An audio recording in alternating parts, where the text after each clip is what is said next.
लघुचाप पुणी फेरी आसो स्थलभाग। हाँ आज्ञा, ये लघुचाप क्षेत्र जो रही दक्षिण पश्चिम बंगोपसागर ये तमिलनाडु पाखे सक्रिय रही वेलमार्क लो प्रेशर बा स्पष्ट लघुचाप परिणत हो धीरे धीरे अधिक शक्तिशाली हम और जो उत्तर दिग को मुहाइब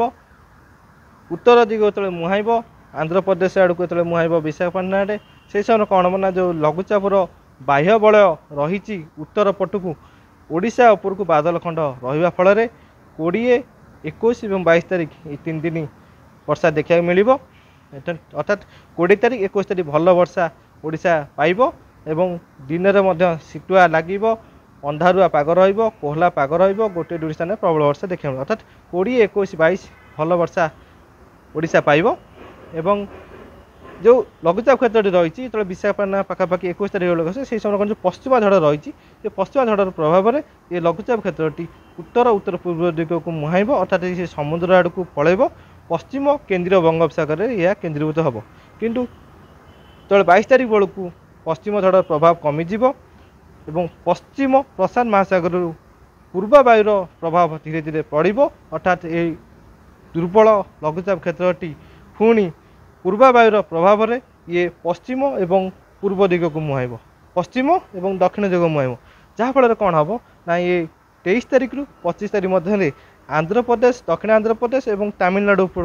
उपकूल को ये लघुचाप क्षेत्र मुहाइब जहाँफल कौन हम ना 23 तारीख मध्यरात्रि 26 तारीख सकाळ पर्यंत ओडिशा पुणी बादल सक्रिय दक्षिण ओडिशा उपकूल ओडिशा बादल सक्रिय रहा फल किसी स्थान हालुका वर्षा देखा मिले अर्थात मोटामोटी जब कहवा ताले फेरंता लघुचाप आसीपे अर्थात लघुचाप समुद्र को जीव पूर्व वायुर प्रभावित हवा फल लघुचापटी पुणी स्थल भाग को मुहाइब 23 रु 25 तारीख तमिलनाडु और आंध्र उपकूल को अर्थात ये जो लघुचापटी रही ये धीरे धीरे उत्तर को मुहाइब 20, 21, 22 पुणी उत्तर उत्तर मुहाइब ओडिशा वर्षा कराइब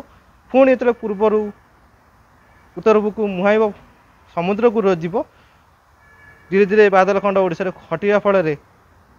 ओडिशा वर्षा कमिज किंतु पुणी जो फेर लघुचापटी अर्थात 23 रु 25 तारीख मध्य 26 तारीख मध्य ये पुणी लैंडफॉल कर